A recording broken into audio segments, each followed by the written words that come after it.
koma. Part 1. Syarat di luar nalar dari mertua. Rintik hujan menyatu menjadi tetesan yang berlomba menyapa genting. Seonggok tumpukan baju sudah terlanjur basah, memenuhi kapasitas ember hitam yang biasa digunakan Pisani untuk menampung cucian kering. Tak seberapa rintik hujan itu, yang menjadi penyebab adalah air langit yang datang bersama angin setengah hari lalu, membuat jalan raya di ujung tergenang persis seperti danau buatan. Orang-orang rela mendiami genting paling tinggi, mengabaikan suara koar tim SAR yang mengomando untuk segera ke barak pengungsian. Ini sudah ketiga kalinya dalam seminggu hujan badai yang membuat rumah tak ada kerling bersihnya. Daun jambu dan rambutan berlomba mewarnai lantai, saling adu warna. Bahkan unjuk bentuk daun baru tersebab lubang-lubang yang dibuat ulat. Segera kuangkat ember hitam itu, membilasnya lagi. Berharap tak ada titik-titik hitam yang mendiami kerah baju Mas Rambu ketika kering nanti. Entahlah, air hujan sedikit kejam. Selain mudah menimbulkan karat pada logam, juga bisa membuat baju menjamur. Bahkan kepalaku terasa pening sekarang. Istirahatlah, Lita. Tubuhmu itu bukan mesin, pintaku Anya. Ia meletakkan rantang bertingkat di meja dapur, mengeluarkan wangi khas bawang merah tumis yang bercampur dengan kuah santan kuning. Ini bawa ya, jika nanti kamu balik ke rumah sakit. Tapi istirahat dulu, biar cucian itu ibu yang urus. Bu Anya menggapai gagang sapu yang bersandar tak jauh dari meja dapur. Mulai menyapu kolong meja dan sekitaran ruangan yang memang sudah seminggu ini tak pernah terjamah. Bolak-balik rumah sakit semenjak Mas Rambu mengalami kecelakaan dan tak sadarkan diri adalah kegiatan rutinku selama sebulan terakhir ini. Bermalam di sana dan pulang ketika ada yang gantian menjaganya. Mungkin niat hati agar di rumah bisa beristirahat, tapi inilah, semua tak seperti kenyataannya. Cucian ini sudah menumpuk banyak, Bu. Timbunan beberapa hari. Petang tadi aku coba cuci, berharapnya ya kering, tapi malah kalah sama hujan. Cucian yang nampak mata ini bukanlah masalah besar sebenarnya. Yang menjadi masalah adalah perihal yang tidak terlihat mata. Mungkin jika menghadap cermin, bola mataku tak lagi nampak karena tertutup air mata yang menggenang. Aku mengambil piring. Aroma gurame bumbu kuning ini mengingatkanku pada sarapan yang terlewat. Pisani, beneran pulang kampung, Lir? Pertanyaan ini membuat genangan di mataku akhirnya lolos. Aku menyekanya, mengambil napas banyak-banyak, dan berbalik. Iya, bagaimanapun juga aku harus menghormati keputusan Mama, kan, Bu? Hanya itu yang bisa aku ambil sebagai jawaban. Sebenarnya mendengar nama Pisani membuat perutku seakan diremas. Sosok yang menemaniku 2 tahun ini harus pergi karena mama mertua menghentikannya. Finansial. Itu mungkin cukup dijadikan alasan utama mama bicara pada Pisani agar mengerti. Mas Rambu sakit dan tidak lagi bekerja. Mana ada juga perusahaan yang mau karyawannya absen lama-lama tanpa keterangan kapan akan kembali bekerja. Kalaupun iya, selama absen tak akan ada gaji. Apalagi kecelakaan yang dialami Mas Rambu terjadi saat dia tidak dalam keadaan bertugas. Tapi bagiku, alasan finansial seperti itu justru membuat hati nyeri. Padahal semasa Mas Rambu sehat, apa yang dia peroleh selalu untuk Mama. Segalanya untuk Mama. Tapi saat keadaan buruk begini, jangankan untuk meminta, cara bicara kepada Mama saja begitu sulit untuk kutemukan. Mas Rambu adalah pilot dengan jam terbang tinggi. Semua orang bahkan tahu berapa gaji pilot. Aku tahu nominalnya, tapi aku tak pernah memegang uangnya. Masa di awal kami akan menikah, Mama Flo menyinggung biaya yang telah dihabiskan untuk menyekolahkan Mas Rambu hingga menjadi seperti sekarang. Meski menurutku adalah kewajiban orang tua memberikan pendidikan untuk anaknya. Namun, karena sudah disinggung demikian, aku juga memilih membiarkan saja ketika pendapatan Mas Rambu sebagian diserahkan pada Mama Flo. Toh, aku juga punya usaha sendiri, dan bukan tipeku juga mengandalkan uang orang lain. Mas Rambu memang kecelakaan, dan itu di luar jam kerja. Tapi sependek yang kuingat, kami memiliki asuransi. Tempat kerjanya juga menjamin dengan asuransi jiwa. Meski aku tidak sempat berbincang dengan atasan Mas Rambu karena dilarang oleh Mama Flo. Tapi aku tahu ada asuransi yang menjamin pengobatan Mas Rambu. Kalau sudah begini, terbayang setega apa Mama Flo kepadaku. Hingga dengan mudahnya memulangkan Pisani dengan alasan yang entahlah itu. Pisani ikut denganku semenjak aku dan Mas Rambu menikah. Beliau adalah orang yang sudah merawat Mas Rambu dan hendak diberhentikan oleh Mama saat itu. Mama beralasan Mas Rambu sudah ada yang merawat. Bahkan Pisani dinilai sudah terlalu sepuh untuk bekerja. Aku ingat mata berkacanya saat beliau pamit. Karena tak tega, aku meminta Mas Rambu untuk turut membawa Pisani ke rumah kami. Wanita itu lembut keibuan. Bahkan selama berinteraksi dengannya, aku merasa memiliki seorang ibu. Kepergian Pisani jujur membuatku merasa kehilangan. Kenapa kesedihan harus datang bersamaan seperti ini? Mertuamu, Lir. Aku tidak paham bagaimana cara berpikirnya. Yang jelas itu dia hobi berseberangan dengan orang-orang. Bukankah dalam keadaan begini, kamu justru lebih butuh tenaga Pisani kan? Bu Anya mencoba berpendapat. Pertanyaan itu juga yang selama ini bercokol dalam otakku. Tapi aku sendiri tak mampu untuk mengutarakannya. Tak pernah aku membayangkan konsekuensi apa yang akan aku bayar untuk kedepannya jika mengutarakan pendapat ini.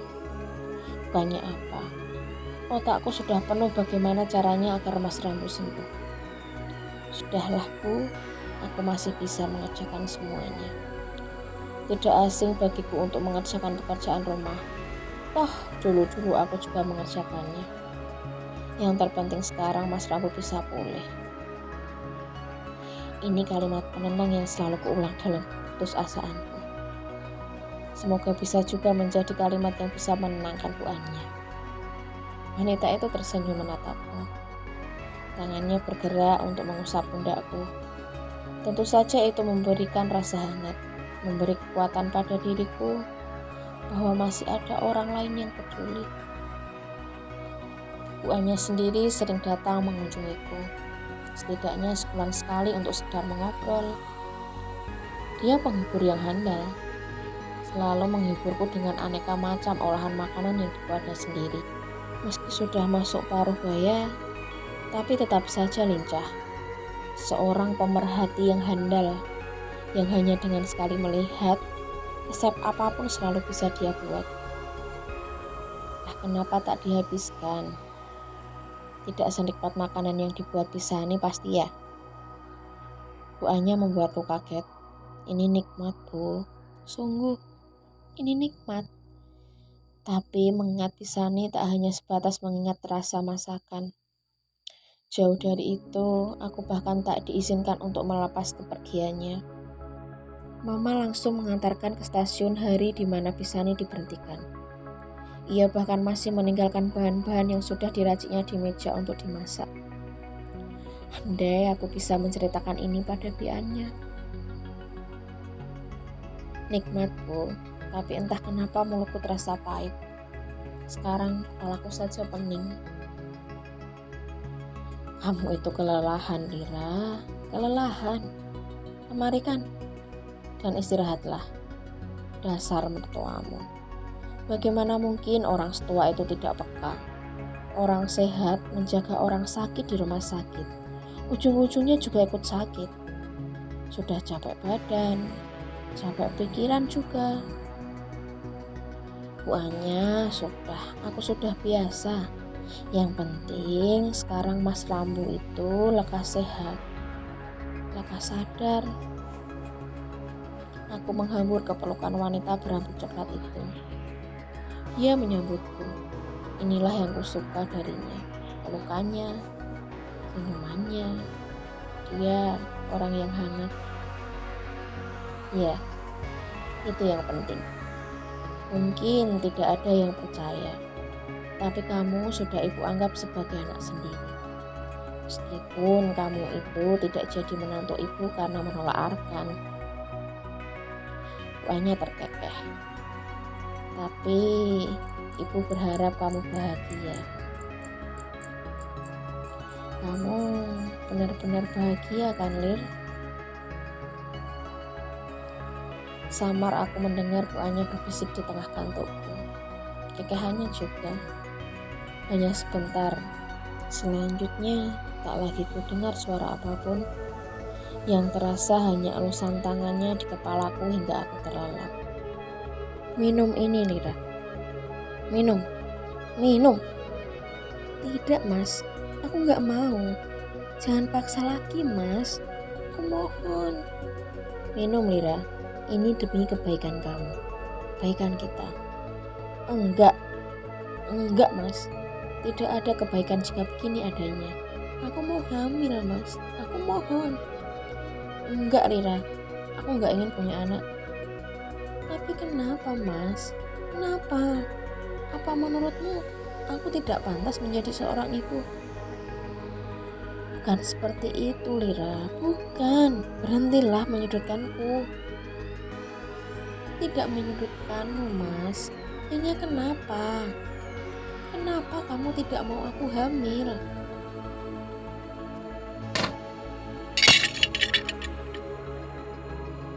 Aduh.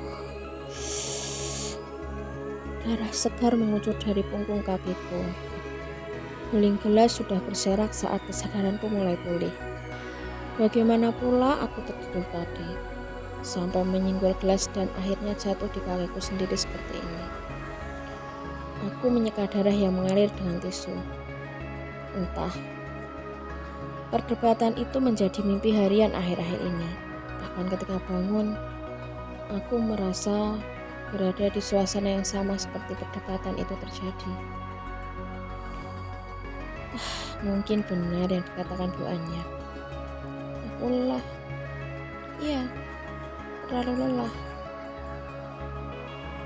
Kulirik jam yang sudah menunjukkan pukul 5 sore. Sudah sejam lebih aku terlelap di meja makan ini. Baju-baju yang tadi kubilas juga sudah berjajar rapi pada tali jemuran samping rumah. Bu Anya merealisasikan segala ucapannya, mengurus semua cucianku. Ada rasa hangat menusuk jauh. Kenapa bukan dia saja yang menjadi orang tua Mas kandung? Atau kenapa bukan Arkan saja yang aku cintai? Bukankah kita selalu bersama sejak di bangku kuliah? Kenapa cinta Arkan bertepuk sebelah tangan terhadapku? Aku malah jatuh terperosok pada pesona Rambu yang jelas-jelas ada tali perbedaan di antara kami. Kotor, Lira, itu pemikiran kotor. Tapi tak bisa dipungkiri, hatiku menyuarakannya. Terlalu banyak rintangan untuk kebersamaan kami. Kupikir setelah Mama Flo memberikan restu dan merelakan Mas Rambu untuk memeluk keimanan yang sama denganku, semua akan berakhir bahagia. Tapi ternyata tidak. Akhir bahagia hanyalah bagian dongeng. Bahagia setelah menikah hanyalah milik Cinderella. Dan aku bukan salah satu Cinderella itu. Aku Lira, si gadis yatim piatu, tanpa rumah, tanpa ibu peri, dan tanpa sepatu kaca. Ada syarat yang diajukan Mama Florencia kepada Mas Rambu saat akan menikahiku. Dan syarat itu disetujuinya tanpa aku tahu. Karena jika kita memiliki anak, dia tidak akan seiman dengan kita. Mama mengizinkan aku seiman denganmu, asalkan anak kita kelak seiman dengannya. Kalimat itu terngiang di kepalaku, serupa dengung yang menekan telinga. Bahkan ketika aku dalam keadaan sadar sekalipun, kalimat syarat itu terus saja mengusik. Tidak ada yang bisa disalahkan, hanya saja kenapa harus terukir janji yang belum tentu bisa ditepati? Kenapa harus ada kesepakatan itu?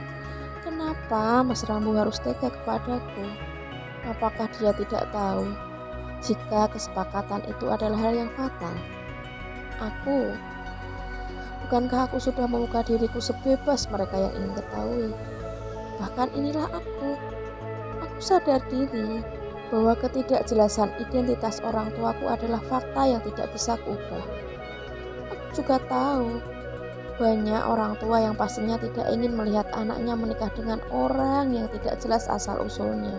Tapi setidak jelas asal-usulku, setidaknya jelas agamaku. Ya Tuhan, ya Allah, aku menangis jika mengingat itu. Lagi, air mataku kembali deras jika mengingat sosok bernama Rambu. Pria yang seharusnya menambat hatiku di kala rapuh, ini justru mengkoyak berulang dengan kenyataan terbaring di atas ranjang rumah sakit, lengkap dengan selang oksigen dan berbagai macam alat kedokteran. Tak ada komando lagi, hanya tersisa desir hati tak pasti yang selalu diganggu oleh kekhawatiran-kekhawatiran liar yang entah dengan bodohnya datang dari mana. Merubah cerita tentang mega-mega muda di balik kaca pesawat menjadi asa tanpa kepastian. Betapa marahnya aku kepadanya, tapi rasa itu tak sebanding dengan ruang hampa yang hampir semua dipenuhi dengan segala kenangan tentangnya. Dia manis, dia yang romantis, dia yang hangat. Itulah suamiku, Rambu. Iya, Mas Rambu. Mas Rambu, aku merindukanmu. To be continue di part 2. Jangan lupa LKS ya, like, komen, dan share.